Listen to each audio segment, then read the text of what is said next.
Thank you. Hello, everyone. It's a pleasure to be speaking at IPA conference.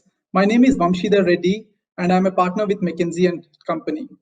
Today, I'll be talking about quality culture, which continues to be one of the most pertinent topics in the industry globally. Before jumping into the topic itself of what quality culture is, how do we drive it, wanted to spend a few minutes on quality and what kind of impact it drives. Next slide. We all know quality is important. What this slide does is dimensionalize the impact of it. We estimate that the cost of quality is close to 7 to 9% of sales. And this includes both the direct cost of quality to ensure that there is good quality and also the remediation costs that are associated with it. In addition to the direct cost of quality, there is also almost close to 1.5 to 3% of sales indirect cost. That is the cost, opportunity cost of lost sales that happens because of poor quality. Finally, quality over the decades has continued to affect the larger organization. As of today, we estimate that it's close to 30 to 35% of the workforce is directly involved in some of the other activities in quality. I think intuitively, all of us do understand that culture plays a very large role in driving superior quality outcomes. What the next slide talks about is empirical evidence and research to back that up. Next slide, please. This slide talks about the empirical correlation between what we see between quality culture as measured through surveys and some organizational markers, and the correlation it has to some of the quality outcomes. On the left side of the slide, you see the correlation between lot acceptance rate to quality culture survey. And I'll talk a bit more about how the quality culture survey is conducted in the later slides. But as you see on this, there is a strong correlation between lot acceptance rate and quality culture. With a p-value of 0.001, what that basically means that there is the chance that this correlation which we see on the left side is coincidental is less than 1.1%.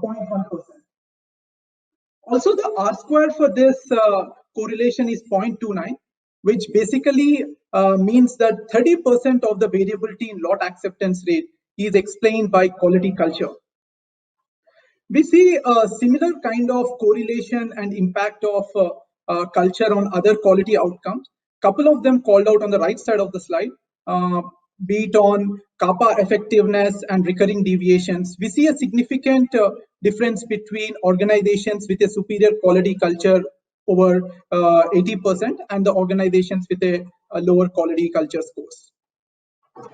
I think this is a lot of this, all of us intuitively know and understand, right? That culture does play a very, very strong role when we think of quality and outcomes.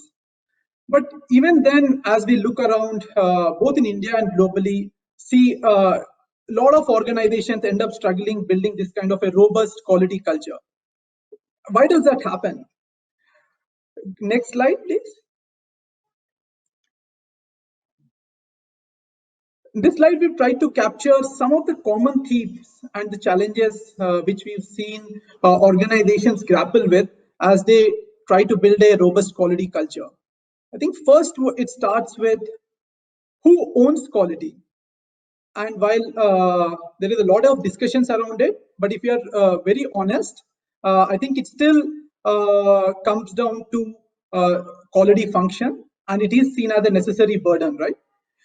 And that, I think the underlying mindset translates, further manifests quality being seen as a non-core activity and as an additional effort, which basically means by design, the focus is on developing a minimum effort approach to quality activities.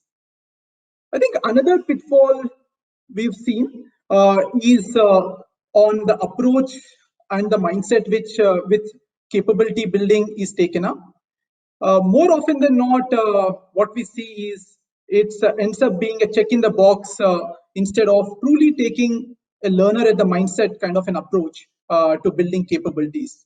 And anytime you're driving, be it the training for SOPs, focusing more on competence and skill building rather than just ensuring that have we completed all the set of trainings that needed to be done. I think these are some of the common themes and challenges which we've seen organizations face as they think of building a strong quality culture. Next slide. We've tried to back that up with some of the research and on what exactly are the areas to focus on if we have to make it a bit more tangible on culture. And this slide is almost what you can call as the voice of the front line. What you see on the left side of the slide is a quality culture survey, which we typically administer, comprising of 15 plus practices across the 5 dimensions. And on the right side is the results of administering this quality culture survey across 50,000 employees in 15 plus Asian plants. What we see are 5 big themes emerge as the big areas of improvement and roadblocks for building a robust quality culture. And this is almost, as you can think of, the voice of the shop floor, right? And this survey is run across functions from production operators to QC analysts to IPQA to engineering team and everyone. The first big theme that comes up is on genuine recognition of and celebration of quality outcomes. And when we dig deeper onto this, there are 2 aspects that show up. One is its recognition and not just rewards. And the second thing which we see is it's what do when the leadership goes on for Gemba walks onto the shop floor, what do they recognize the operators for, the analysts for, and how frequently is it done? I think that's the big thing that gets called out. Is there enough balance and genuine recognition for quality? Theme number 2 is on problem solving. A lot of shop floor employees call out on the issue that they do, their colleagues do lack true problem solving skills. And this, of course, I think the most relevant one, which we all know, is investigations, where due to lack of strong problem solving skills leads to not so strong investigations and recurring deviations.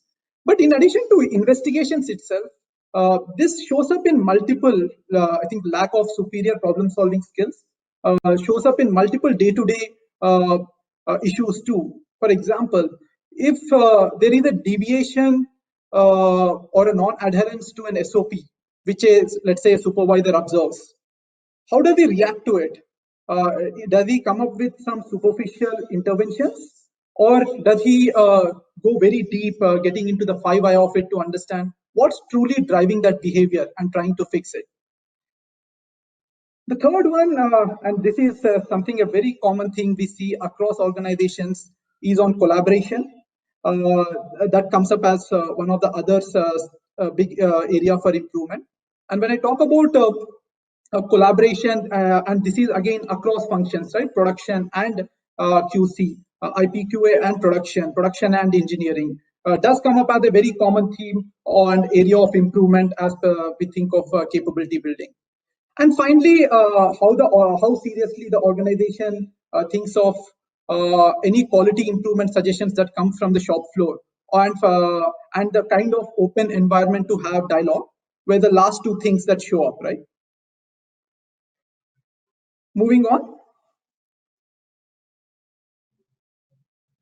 I think we spent some time talking about the what and the why of quality culture.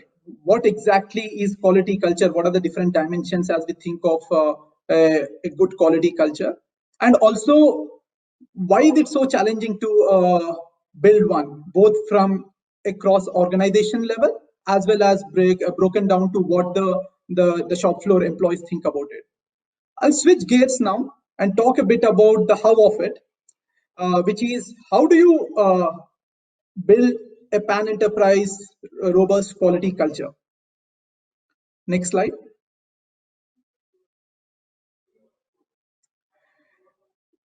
There are 4 key tenets to building a pan-enterprise quality culture and capability building.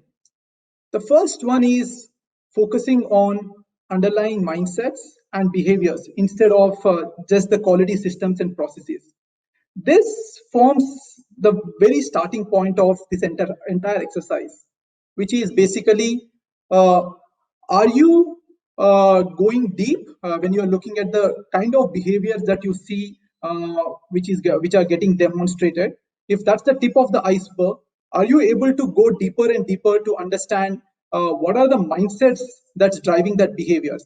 That forms a cornerstone of that clear understanding is very critical as you embark on this kind of a transformation journey. The second one is on taking a pan-enterprise view and focusing on the entire organization. And along 2 dimensions, when I say this, one is at a plant level, taking all the functions and not just focusing on quality to build a quality culture, but equal emphasis on the production, engineering, and all the other support functions, but also going across different layers of the organization itself. Right, starting with the entire top team to the middle management to how the supervisors are behaving. And this is something we've seen being super critical, right, to drive a successful quality culture transformation. And emphasis spent on building that kind of alignment, consistency in the top team goes a long way. The third area is on capability building. And this directly also flows from the problem solving which got surfaced as part of the shop floor surveys. It forms a key cornerstone of any of these kind of cultural transformations. All right, and I'll talk a bit more about it as we move forward. And finally, focusing on practices more than the procedures itself. That is moving away from a system focus to spend more time on what are the culture and people issues driving it. These are the 4 tenets as we see of a quality culture and capability building journey. Next slide. Before I get into what drives, how do you go about it, what is the approach, and what are the different nuts and bolts of driving this kind of a culture transformation, spend a few minutes on what does it look like when you do this right. Companies that have undergone successful pan-enterprise quality culture efforts have delivered significant impact. This slide has 2 of the examples. It's a non-exhaustive list, put down a couple of them, and these are top 10 generics players. The context, as we see across organizations which have embarked on these kind of cultural transformations, is different. For example, on this slide, the first one was more a good to great journey, where the idea was organization wanted to proactively build a quality culture. Whereas the second one was more a remediation effort, which was where the organization was facing intense regulatory scrutiny, including a warning letter. As we went about these organizations went about their journeys, I think the themes I spoke about on previous slide continue to form a strong pillar, which is focusing on the underlying mindsets and behaviors and trying to fix them rather than the top of the layer issues. Taking the full organization view and spending equal amount of effort and interventions on the top team, the middle management, and then the plant itself, and making capability building a huge part of this journey, right, as we went along this. The last column talks about the kind of impact these kind of transformation programs have delivered. And this impact has gotten delivered in a time-bound manner. From the time these organizations have embarked on this journey, anywhere between 9 to 12 months is when you start seeing this kind of impact. 3 sets of impact I would call out, right? The first one is the culture index itself, that's something that was instituted, given culture is a very intangible thing. How do you measure it, right, if it's going in the right direction? So there was a significant prompt for the first organization on the culture index itself. The second set of metrics was, what did that entire culture index lead to in terms of the quality metrics, be it OSS, repeat deviations, and again, as you see on this page, a significant impact, right? For one organization, it was close to 70% reduction in repeat deviation. And finally, leading to superior audit outcomes. For the second example you see on this slide, the warning letter was lifted in 12 months from the time this site embarked on this culture transformation journey. So huge impact that gets delivered through this kind of a culture journey, but need to take a holistic view as you go about it. What I'll talk next about is how do you embark on this journey? What are the different parts to it? Next slide.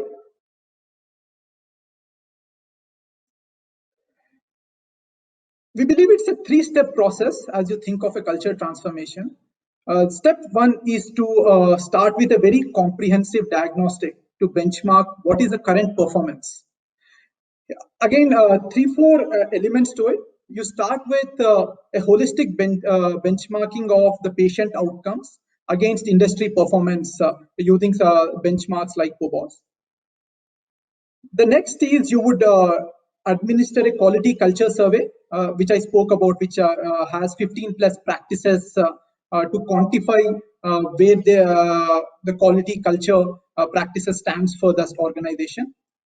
Then you follow it up with focus group discussions and deep structured interviews. The idea of these focus group discussions is you put different cohorts like QC analysts, the IPQA team, the operators, the supervisors in different cohorts of 10 to 15 people, and keep doing the 5I. If collaboration has come up as a big issue, why does it happen? Why does it happen? To get to what is the underlying mindset that's driving it. What comes up at the end of this diagnostic phase of 3 to 4 weeks is a very sharp understanding of the current starting position. Then the step two is to using this diagnostic results, driving a pan-enterprise visioning by the top team. Here, we've seen a one-day workshop work very, very effectively. And the first half of the day goes into almost an immersion session for the top team to go through what is the starting position across the patient outcome metrics, how do they benchmark, what are the culture survey results are showing, what are the focus group discussions are saying, detailed immersion that goes into it. Then that's followed by a vision and aspiration setting in the second half of the day. And two parts to this.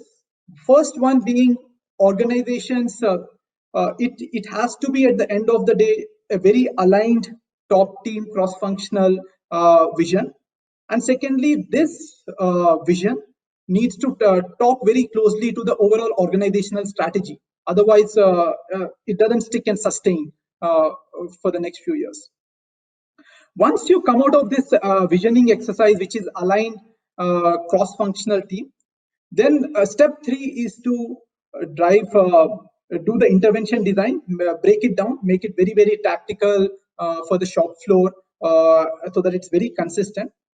And the last point is very important as to how you measure it. As I mentioned, culture is a very intangible thing. So having a closed loop mechanism of progress made and having those markers month on month to ensure to see if you're moving in the right direction. We've seen three sets of metrics that work very well, right? As you think of creating this measurement mechanism. The first is what I talked about as measuring mindsets. How is the movement been on it? And there it will have again different elements. One is of course this pulse surveys, but again, how are the performance dialogues happening? How are the Gemba walks by top team happening? So that's the first set to be able to measure the culture index or the mindsets and what's the movement that's happening on it. The second set is how does those mindset shifts if your culture index is moving up? Is it with a lag translating into some of the leading metrics? Things like investigation quality score. Is it improving? And finally, as the leading metrics move, a couple months down the line, are you seeing, you start seeing movement in some of the tangible output metrics like OAS, recurring deviations? Are they going down? So through these three buckets of measuring mindsets through a culture index, a set of leading metrics, and then set of lagging or the output metric, is how you keep a close track of how these your interventions are happening. And is there any fine tuning and tweaking you want to do on your interventions? Next slide. This slide is a double click on intervention design itself. What I spoke as the step 3, to make it a bit more real as to what does interventions in a culture transformation mean. As we look at it, there are 4 parts to designing the interventions, and this one we call it as a culture transformation model. The 4 big elements of it is, firstly, it's about what you see on the top left quadrant of building understanding and conviction for the full team.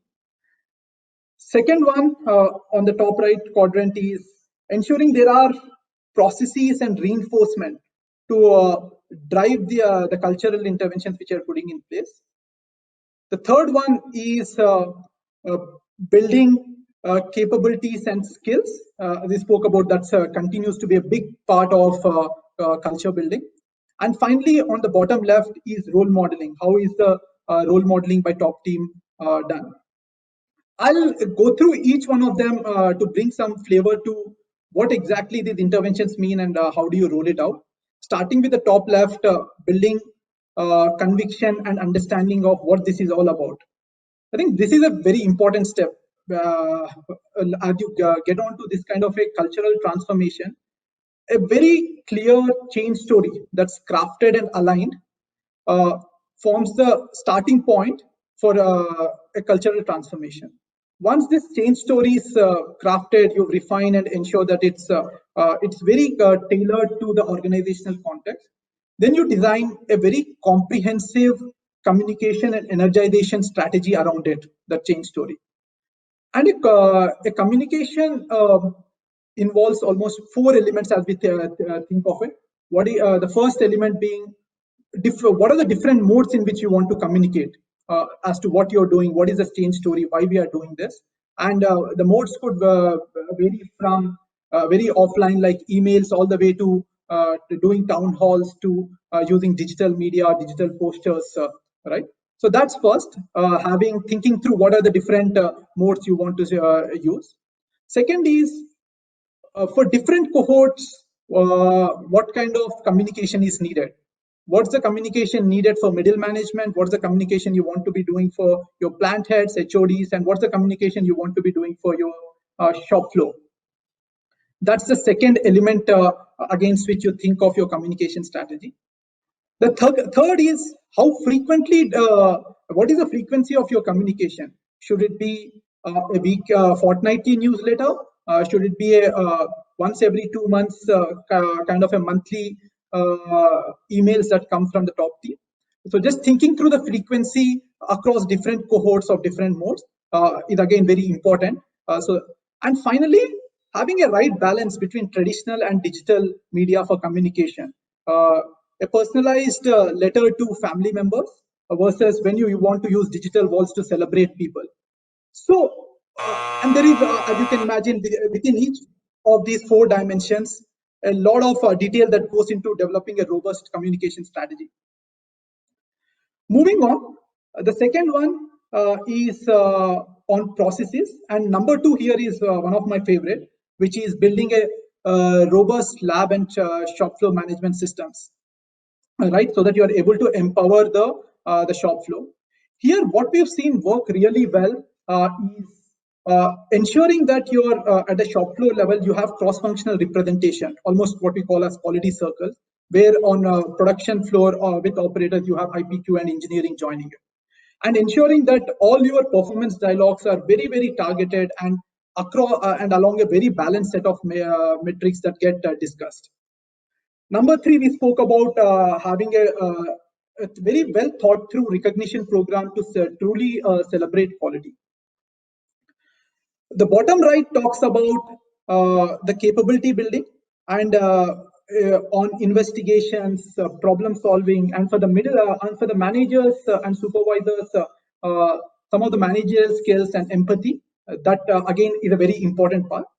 And number six, we've seen to be very effective as organizations go onto this cultural transformation is targeted shop floor campaigns, be it on gowning procedures, being on aseptic practices. A 4 to 6 week very targeted campaigns using all the infrastructure I spoke about around communication, shop floor, driving that. And finally, the bottom left quadrant, right, the role modeling. That's huge. That's plays a very, very important role.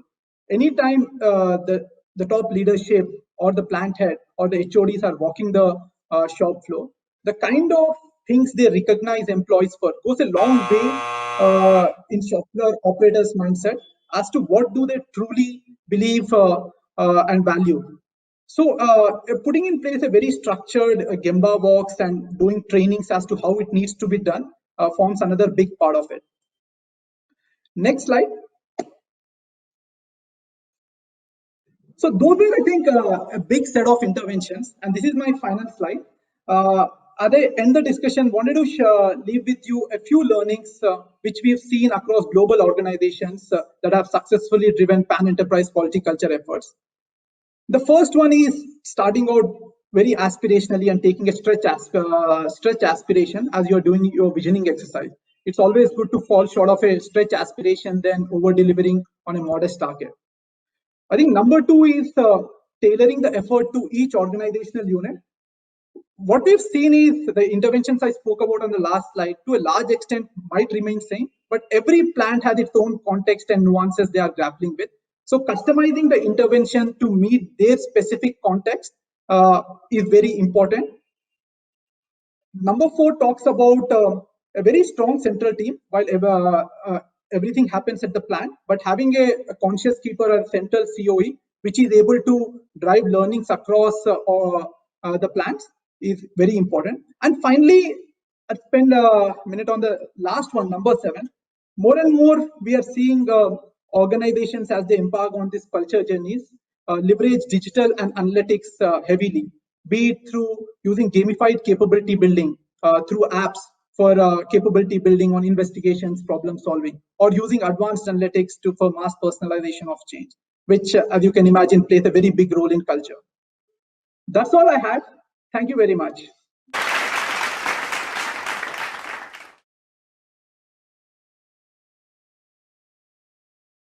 All right, so good afternoon and apologies for this. Things happen, but you know what? We're alive and well. And in this pandemic times also, we can do what we're doing.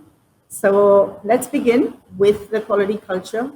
And what I was starting to say is that I want to thank IPA for picking up this topic. It's such an important topic, need of the hour for our industry, for our patients, and for our regulators as well. So without further ado, what I'd like to remind ourselves as what is culture? It's a word that has been thrown around in a long time in our civilization. Culture is basically the norm and values of what and how we do things. It could be a country, it could be our homes, and of course, specific to the task today, it is the corporate culture that we talk about. And we want the corporate culture to be such whereby it is a quality culture, and a quality culture, the output of it is going to be compliance. You don't have to worry about compliance if we ensure a quality culture within our organizations. As we heard Vamshi speak very eloquently and about the various mechanics of how to bring into an organization a culture of quality. I'll give you a different glimpse. I'll give you the practitioner's view. So while Vamshi had the consultant's view, hopefully together with both our views, you'll be able to have some value and benefit to be able to take back into your company and at least consider it, you know. I'm sure you're already doing it. As I said, it's the value and the norms of what you're practicing. Okay, next slide, please.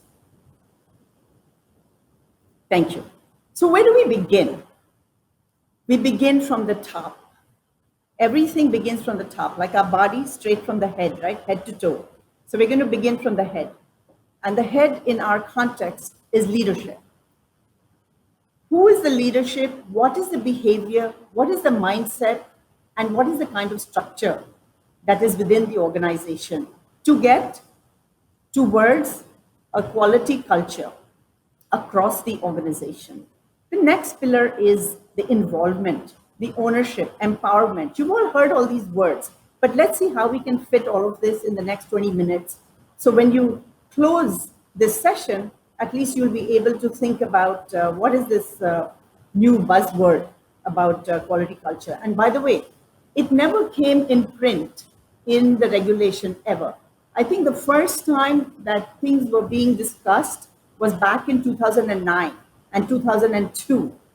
2009, we had a regulation, and also the pharmaceutical GMPs came out, Q10. I invite all of you to read Q10 because while it doesn't specifically talk about culture, everything that you hear is very nicely written in that guidance back in 2009, which helps us towards getting to where we want to go. So we've got the leadership on top. We've got the middle, the body, which is the involvement and the ownership throughout the organization. And now, if you have started something and you don't measure it, how are you going to know it's working? So measurement is very critical. And after you've measured it, after you've monitored it, what are we learning? How have we moved the needle?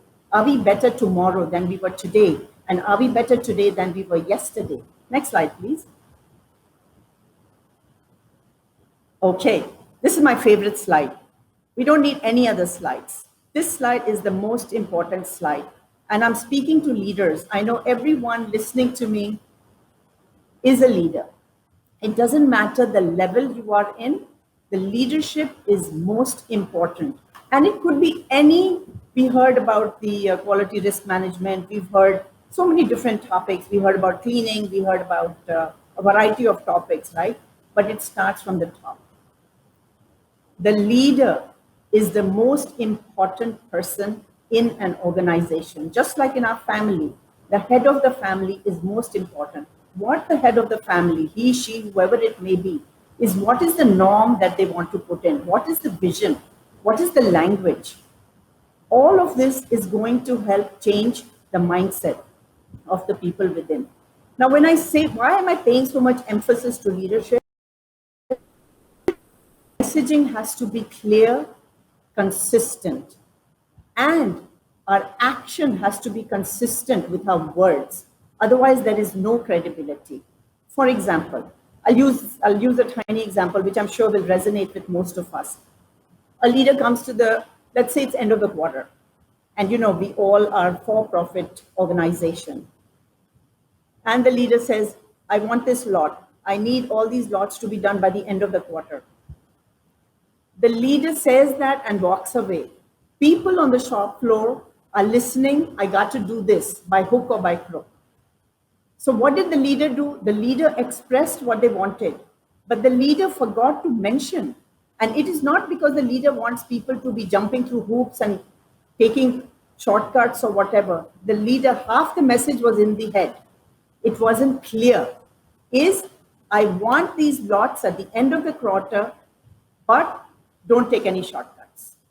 And I like to use examples because we all are practitioners. Without an example, it doesn't stick. Hence, the leadership's vision, voice, messaging is extremely important, and it needs to be consistent and clear. Quarter on quarter, day on day, what is said in the town hall must be repeated on the shop floor. We heard Vamshi talk about Gemba walks. That's another example of what the leadership does. The leadership's presence. When you see someone doing something, it sticks. Monkey see, monkey do, right? When we tell our children, don't smoke, don't drink, but if I smoke, I drink, I'm not going to expect the child not to do the same. And again, little examples, everyday examples for my message to stick to all my listeners. Similarly, when I go on the Gemba walk, is it structured?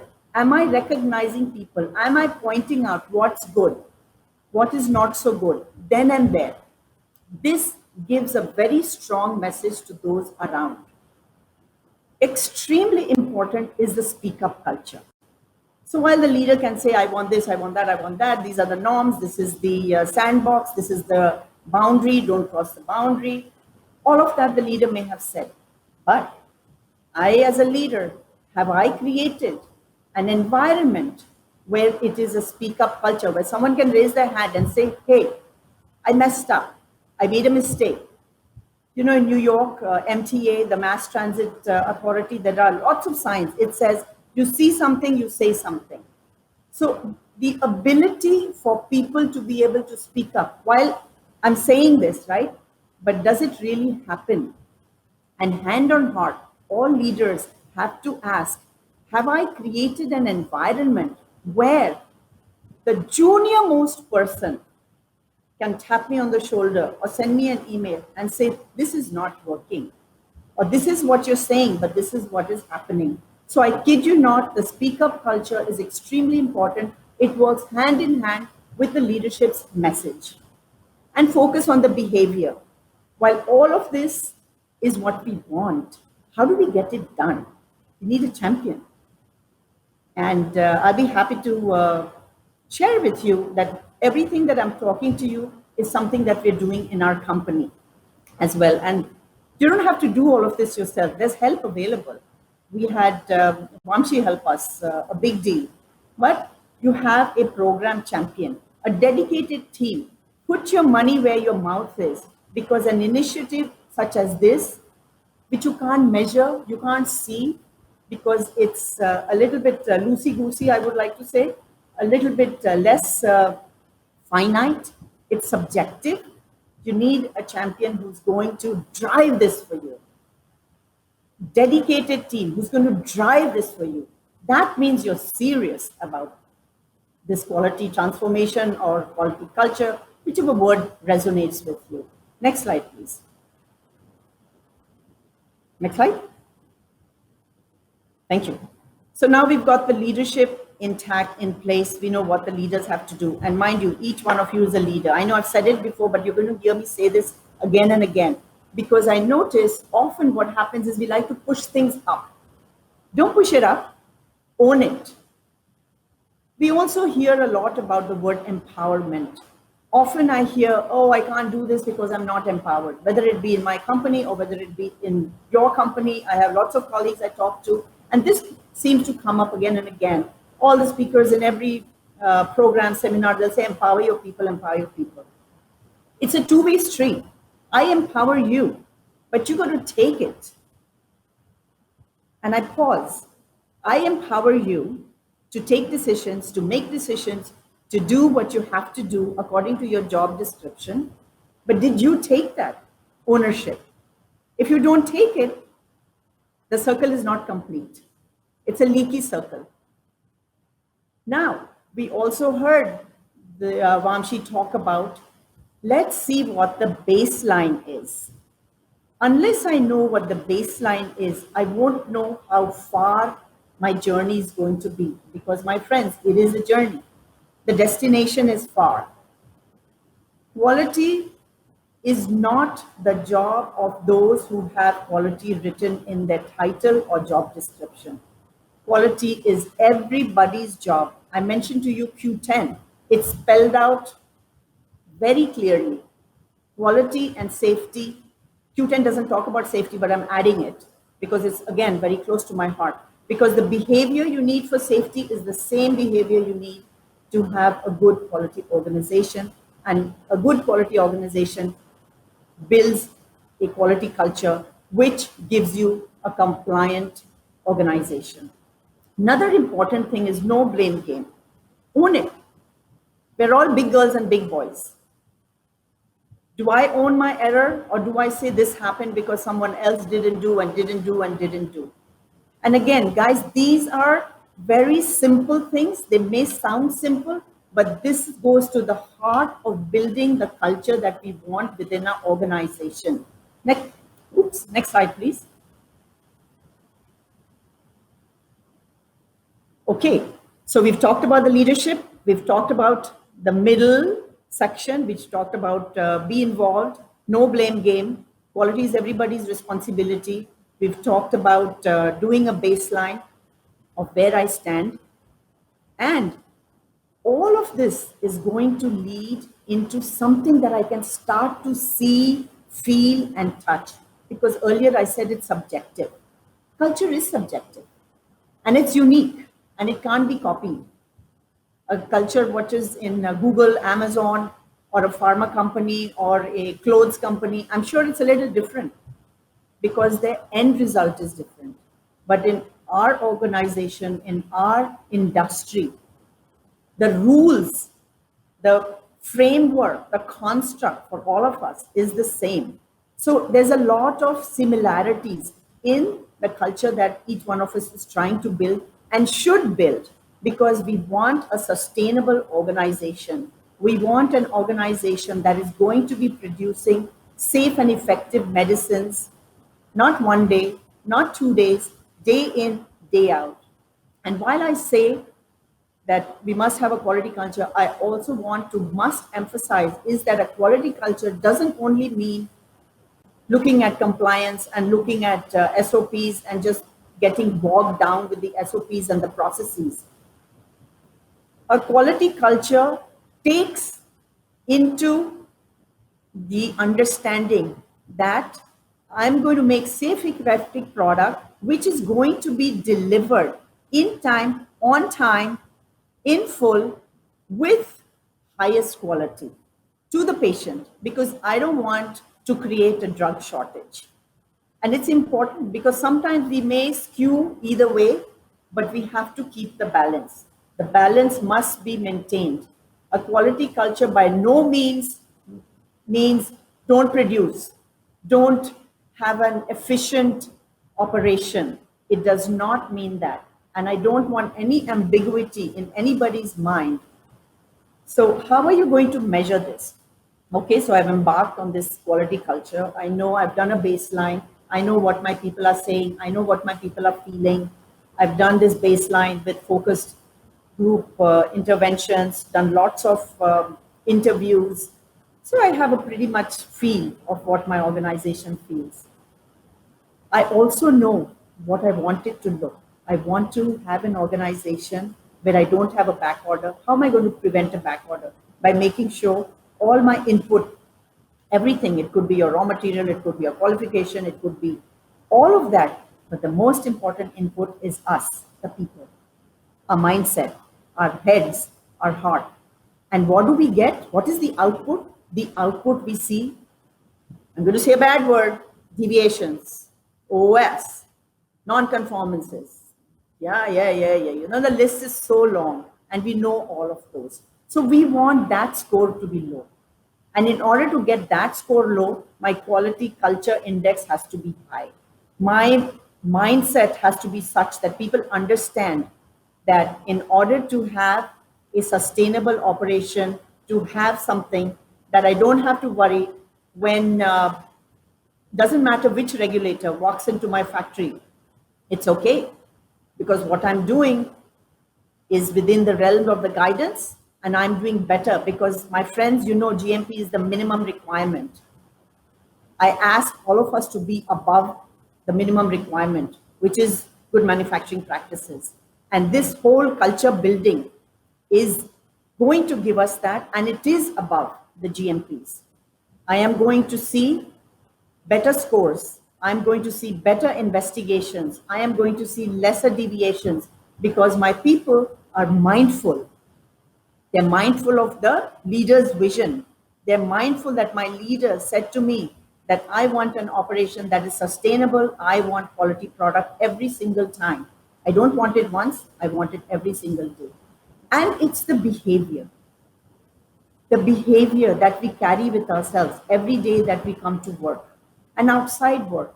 And you see how well we have performed in this pandemic time. Now, we're all counting on, you know, more than people's hands, we are counting on people's hearts. How much effort they have taken and come to the factory to make sure we make medicines day in, day out. Now, that's a norm Where did this norm come from? It came from each one. And they were building upon what foundation we had already laid in each one of our factories. So all of this plays an important role because culture is like this big, nebulous little circle that we all are inside. Next. Next slide. Okay. So the key learnings. As I said, it is not something that we can wake up one morning and the leader says, let's do a cultural transformation. Let's have a quality culture. It doesn't happen that way. It's a long journey depending on where each one of us is, depending on where each one's organization is. What is your baseline? How high do you have to climb? Where is your Mount Everest? Where is that peak? So each one will have a different journey, will have a different place to climb, different meters to climb. But I can tell you it is not a day, 2 day. We heard Vamshi say 12 months, the firm was gotten over the warning letter. That's great. But it is something that you have to continue year on year on year. It's like exercising. It's like getting ready for the marathon. You're never done because you're competing with yourself. If you did it in 26 minutes, now you're going to want to do it in 20. Then you're going to want to do it in 19. So, my friends, this is something that requires dedication, effort, complete immersion. It's not a pretense. There is no one size that fits all. It will be different for each one of us. Even though people maybe in India, everybody's an Indian, but everyone in every company, it's a little bit different. And we have to recognize the differences, celebrate the differences, and come up with a construct that works for us in our company. And constant reinforcement, constant recognition. I forgot to mention recognition. So recognition is extremely important. I hear that. So recognition is important for people to understand that, hey, I had a good idea. Hey, I saw these near misses and I prevented them because that speak up culture. I said, if we don't fix this, something bad is going to happen. So put all of this together, enjoy it, but do build a good, strong quality culture so we are all proud of what we do and we are not afraid of any inspection and we can provide safe, effective, high quality medicine to our patient and we don't go into any shortages. And the last slide, please, the most important slide. A big thank you to IPA and a big thank you to two very important people in my organization besides the 26,000 people. It's Sunil, who's helped me put the slides, and he is our champion to run this cultural transformation, and Sanjay Ghare, who is actually making it do, breaking his head, and everything that I spoke of, everything that Vamshi spoke of, he and his team are actually making it happen. So I want to thank everyone for listening to me, and IPA, thank you for giving me an opportunity, and audience, apologies for the mute. It's very difficult to put me on mute, So you guys succeeded to put me on mute for such a long time. Amen. Thank you.